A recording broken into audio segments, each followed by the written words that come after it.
I'm about to show you a video. In March, I had the privilege of going on a trip with Judith and gang and 20 amazing women to the Arctic to raise money for Debra Ireland. It's the second year they've been our charity partner. It's a charity that works with patients and advocates who deal with a really, really difficult disease called, and I'll probably pronounce this incorrectly, epidermolysis bullosa. I got it right, apparently. And just to hear a little bit more about it, I'm going to show you a video from the Arctic Trek, and I'm hoping it'll encourage. I think there's some places left for this year, are there, Judith? 5 places left. Wow, okay, only 5 places left. I highly encourage people to go on the trip this year, next March, I'm assuming. So I'm just going to show you the video, and then you're going to meet some of the people from Debra Ireland.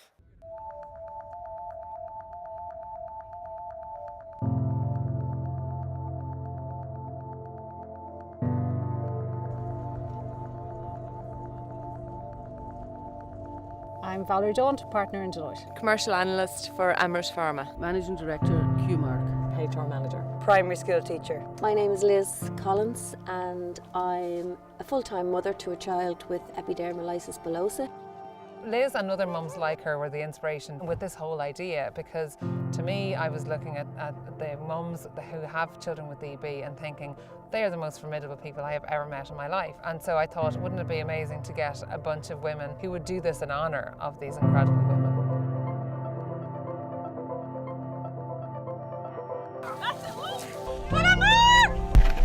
Hated every single minute of it. Terrifying. I'm so out of my comfort zone, you will not believe. Well done! It's very real. This isn't pretend, it isn't make-believe. This is a very, very real environment. You have to be able to do it. If you don't, you potentially are going to find yourself in trouble.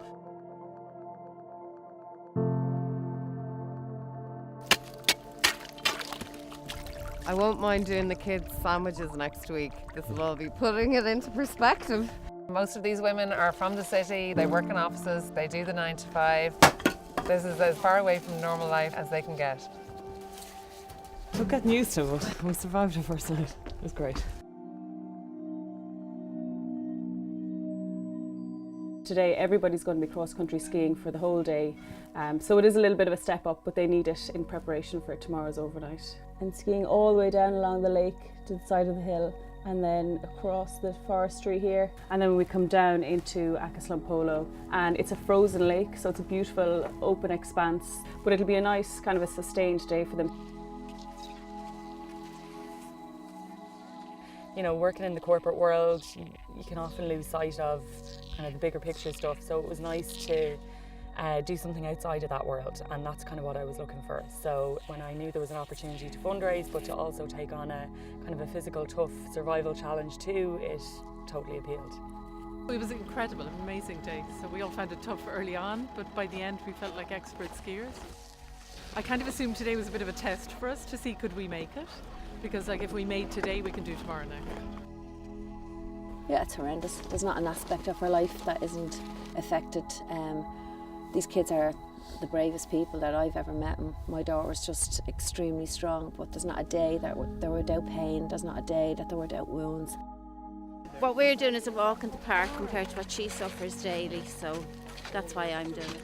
And today's challenge it's going to be hard, okay? It is, and remember why we're here at the end of the day. It is for Debra. We're going to suffer a bit, no doubt, and especially those skiers going up that hill, guys, you are going to have a tough day, all right? And there's no two ways about that, all right? The prospect of sleeping in -20 or -27, that'll be really tough as well, mentally and physically, I think.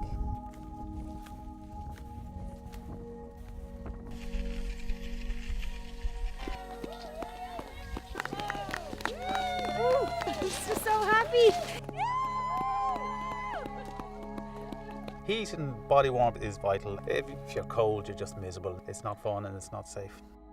Oh my God, it's cold and it's quite uncomfortable, and you know you're lying on snow, and then when you can see your breath like it's freezing on the side of the tent. I think the worst part is over. The night is done. The worst part this is the is bit over. that's been hanging over me. Having a mum who has a child with DB here is pretty incredible. She keeps us grounded and keeps us close to the reason that we're all here. But you know, it's very much touched people's hearts. had my daughter in my heart with me the whole way, and that's where I get my strength from every single day. She's my inspiration. Because this is nothing in comparison to what those kids go through on a daily basis. So this is for them, this is for you. There's been a few tears along the way and but lots of really lovely camaraderie. It was women doing something for women, it was mothers doing something for mothers. You meet people with EB and you think they are incredibly vulnerable and delicate, and then underneath it they are just solid titanium. And that has actually happened all this week, that people have really, had to dig deep and reveal their inner titanium core, because it's been tough. I have to say the team spirit was amazing. Everybody has just been incredibly positive, and I think that's what's most important about this whole. You wouldn't get through it otherwise. Pure joy of having done it, and there'll be exhaustion, but actually quite proud of doing something good. So if you want to help people living with EB and you think you're tough enough, take on the Debra Ireland Challenge 2019. Did you enjoy the day so far? Yeah, definitely. Fantastic. Claudia, what age are you now? I am 14. 14? Yeah. Fantastic. We had another 14-year-old here earlier. I must introduce you later, Taylor. Liz, tell us a little bit about the trip and about how important it was. Yeah, it was fairly mind-blown, I have to say, and extremely inspirational. You were there yourself. You kind of would have to be there to get the whole impact of it, but what we 20 women achieved is just phenomenal, and the money that was raised and where that money will go towards within Debra Ireland for the patients will be just incredible. We're moving mountains. And it was 150,000 raised, am I right, Judith? Yeah, 150,000 raised.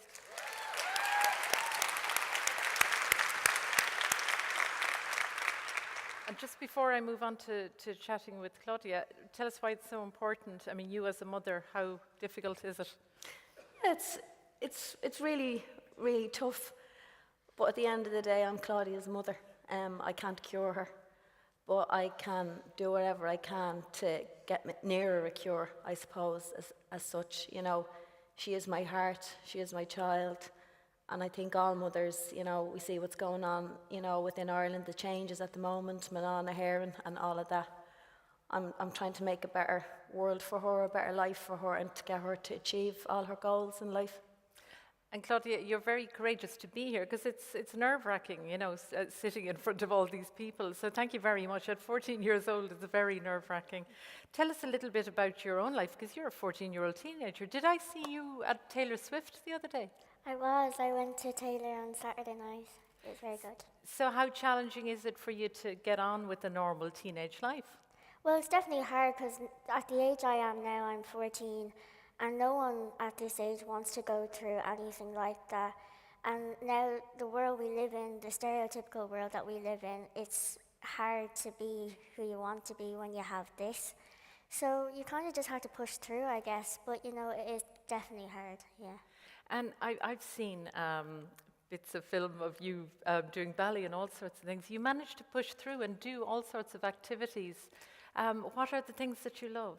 I did do ballet for a while, but I unfortunately quit because it did get very hard, and that's unfortunate. But I love still doing dancing around the house. But I like singing. I love doing art and makeup, kind of your average teenage life, I guess. Absolutely. And tell us, why is it so important what your mum and the rest of Debra Ireland are doing to raise funds? Well, it was just amazing what they all did, and especially you as well. But it's so important to raise awareness about Debra Ireland, to get it out there into the world, and hopefully, the amount of money that we raise, hopefully to someday find a cure and make no other child go through this. Absolutely, and we've lots of scientists and researchers here, which is one of the reasons we're really grateful for you guys telling your story. It's really important that people are aware of it. Tell me a little bit more about what EB is, Liz, and how it affects. It's just horrific. Every single aspect of Claudia's life is affected. I think clothes cover a multitude. When her body is stripped back bare, naked, chronic wounds all over it, chronic pain every single day, an incurable condition at that as well. But there is terrific stuff going on out there at the moment, and it's like all the pieces of the jigsaw somebody just needs to come together and pull it together. You know, I used to think that my wish was to get support for the parents in regards to the bandage changes that take 3.5 hours. We have well and truly nailed that now through Debra Ireland. You know, next step for me is for next generation. We want a cure. We want to eradicate this horrible, horrible disease from this world. And I see you nodding, Claudia, that it's really important that we tell people about it and maybe encourage more research to go on. Oh yeah, definitely. We just want a cure. Okay. And tell me about some of the stuff that you'll be doing this year. Did you go to Kerry on the Wicklow? I did. I trekked the Kerry Mountains there a couple of weeks ago, even though I hate mountains and I hate everything to do with them, and I hate snow as well. But, you know, it's really small in comparison to what people with EB go through on a daily basis. You know, so no matter what's asked of me or no matter what's thrown at me, it's just like, yeah, I can do that. You know, a few blisters, losing a few toenails, whatever. It's really, really, it's irrelevant, and I just need to step up to the mark, you know. As I said, I'm my mother and I love her so much. I've still got black and blue toenails. Yeah, I get that. And I'm covered with nail varnish at the moment. I've got boots for that very reason. Absolutely. And Claudia, tell us a little bit about school and that sort of thing. How good are your school? I think they're pretty helpful, are they? Oh yeah, definitely. The way they include everyone, you know. They're getting lifts in to help me up the stairs. But yeah, I love being in school. I'm in second year now, just finished. But yeah, it's great. I can do what I want to do, you know, so it's really good. And you know, and it's a hard question, but I wanted to ask because I think it's important for people to know. You know, sometimes people are a little bit ignorant and they don't, you know, yeah, I see you nodding. Like if you have people like staring or, you know, looking at you but not saying anything to you, do you have advice for people? Because often it's not malicious. Often it is just ignorance, you know. Do you have advice for people? Like what way do you like people to react to you? Oh yeah, definitely. For me, I think staring is the worst part of the whole condition. Because everywhere you go, there's someone constantly looking at you. But there's definitely funny aspects of it, you know, when you look at the person that's staring at you and they're kind of like, I wasn't staring at you at all. And you can see that, though. Yeah. We were in Crow Park just going back there, and there was a man in the lift, and he was standing right on top of me. And our friend said, can you just mind her there because she has sore skin? He's like, oh, she's fine, we're just trying to let a man in. And he wouldn't give up, like constantly answering back. And then in front of me he says, oh, is it burns? And I'm like, no, it's not burns. Like in front of me, there is definitely people that are just so ignorant and rude. And then there's just curious kids, you know, and I don't mind that, asking questions. They don't know. But then there's just people constantly looking at you. And then you kind of have to say, right, just walk away, don't say anything. But then you kind of look back at them like, no, just next time. But like you have to come up with some things like saying, McDonald's is over there, you don't have to look at me, sorry. And then, yeah, there's just ignorant people out there, and it's awful, you know, you don't want to be looked at 24/7. But it's good when I'm not in the wheelchair and my hands are covered, you know, and then you don't get as many looks, I guess. But for people who are getting stared at, kind of just ignore them, you know, get them out of your life, I guess. Absolutely, or come up with a witticism like you do. Exactly. I like it. Yeah, I know I'm beautiful, that's why you're looking. You're dead right. And you were saying kids, you don't mind if kids ask you questions? Oh no, like, you know, 4-year-olds, 5-year-olds, they don't know any better. But there's 9-year-olds, 10-year-olds that just constantly staring at you, like, have a bit of sense, you know? But no, of course not. Well, listen, I'm really grateful for the two of you being here because it's just very important for people to know about it. I think there's only 300 people with the condition in Ireland, but obviously worldwide those numbers are a lot higher. But it makes it difficult for fundraising when it is something that affects only 300 people. But it really does need your you know, so please go up there, give your, you know, you can text €4 and you can get your butterfly tattoo, and they're absolutely gorgeous. Please do. I don't have mine yet. I haven't had time. I must go up and get it later. But thank you so much for taking the time to explain it a little bit to people and the difficulties of it. I really appreciate it. And we need 5 more people. Can I have a show of hands for the 5 women who are going to the Arctic? Oh, there's hands there, Judith. There's hands, yeah. So listen, thank you so much for being with us. Thanks a million. Thank you.